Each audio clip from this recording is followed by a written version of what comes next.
Now let's talk about the grind. If you're a small business owner or a founder of a small business, you know exactly what I'm talking about. Late nights, the constant hunt for customers. It's really hard, right? And it just seems like it takes forever just to build a profit margin. And everyone tells you have to suffer for success. But really, do you? What if I told you that there was a shortcut in your business to help you make that profit faster? It's because they've seen a growth hack and it can help grow their business. Be able to access grant funding that can boost your profits and help your limited company become a little bit more successful. So would you take it, even if there was a little bit of unethicalness about it? Today we are going to unpack this very controversial topic. Are people using social impact for their own gain, for their own selfish reasons, and not because they're passionate about a cause? Grab a coffee. Let's talk about it. Hello, my name is Shanette May and this is Cheryl Parkour's Charity News. Here you'll find the ins and the outs, the ups and the downs of running a charity. So are you ready? Let's dive in. So instead of just grinding out day after day and getting that small profit, what if you just changed your legal structure of your business? So the quiet whisper is, founders are falling into looking at becoming a CIC, changing from a limited company to a CIC, which then opens you up to grants and basically what you call free money to help prop up your business to make it feel a lot more successful as more of a growth strategy for their own business rather than a charitable purpose.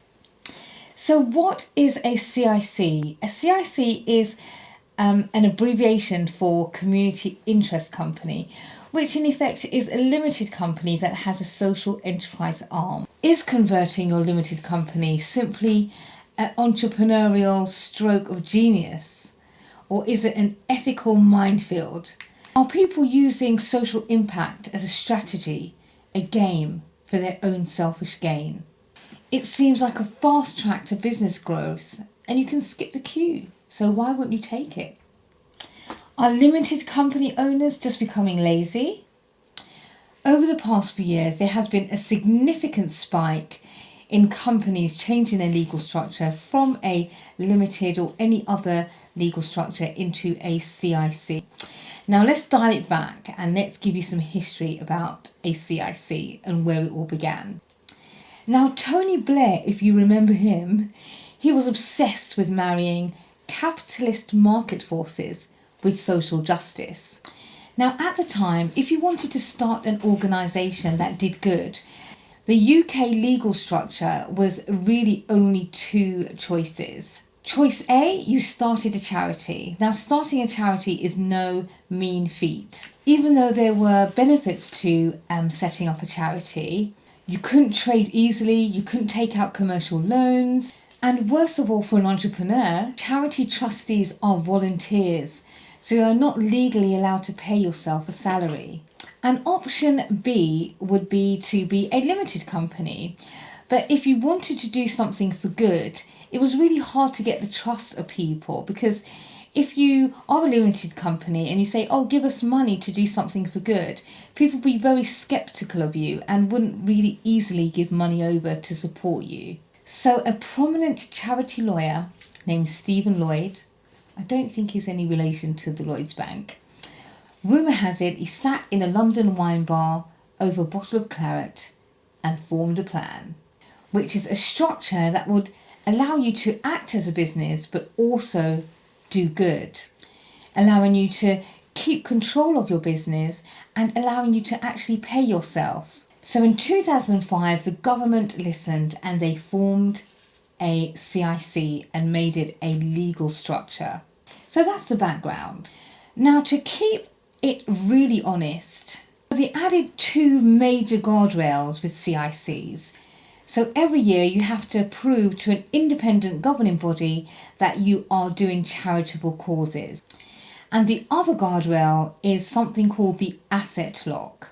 Now, the asset lock is a big deal because it means that if you wanted to close the company or just sell it, you cannot do that and buy a yacht somewhere. All the cash, the property and the intellectual property needs to go over to another charity that you appoint.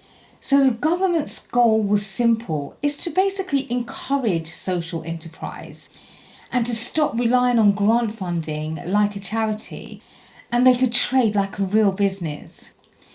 Now here is the cosmic irony.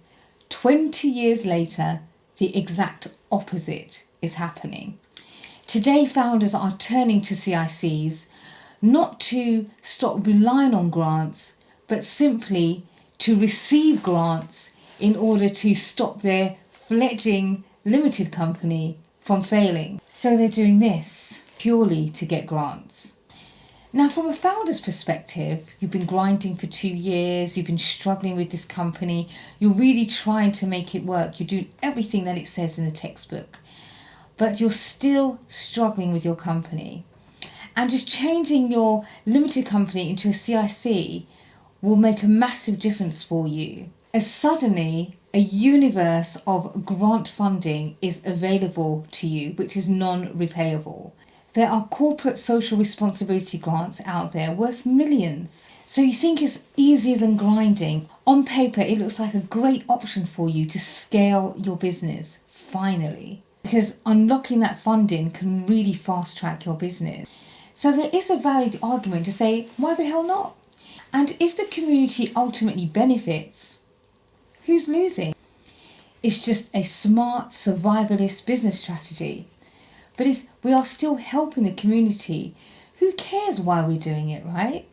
But then let's look at this really deeply and see where the controversy is in all of this. Now, traditional charities and grassroots social enterprise companies are not happy about this because it feels like they're just coming into the sector, basically grant grabbing, taking the very small resources that they have in order to survive and that things that they are actually really passionate about, and they are finding a loophole in the system to prop up their business. Let's face it, there's not an infinite pool of money, and that same business that's grant grabbing, let's say, is going up against really important charities like food banks or charities that are tackling really, really important issues.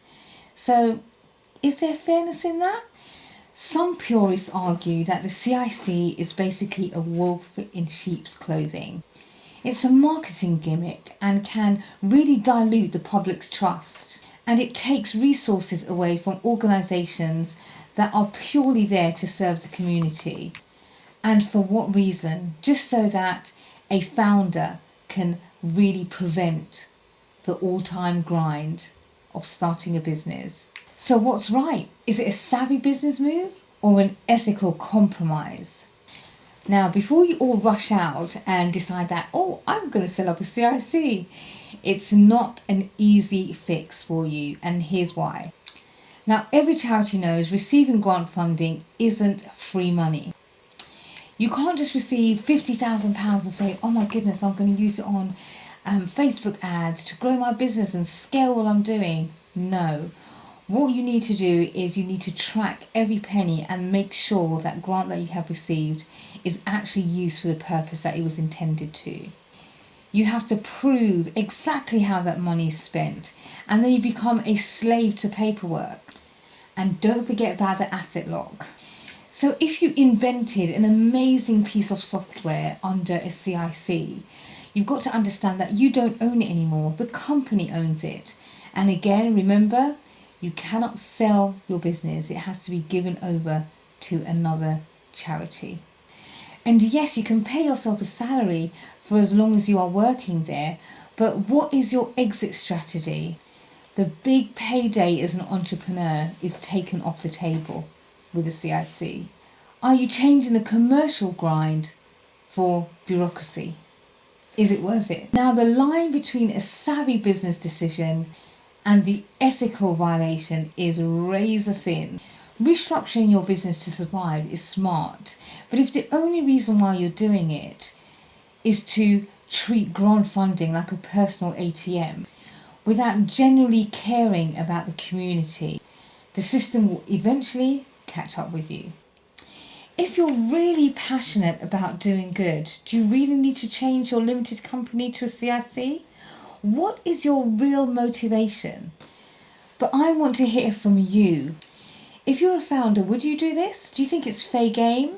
Or do you think it crosses a line? Whether or not you are a CIC, a CIO, or an unincorporated group, the industry needs people who are passionate about the community we serve. As long as you have that and your heart is in the right place, it doesn't matter what structure you are. So again, this is Sherwood Park Hall's Charity News. Yes, we are a charity.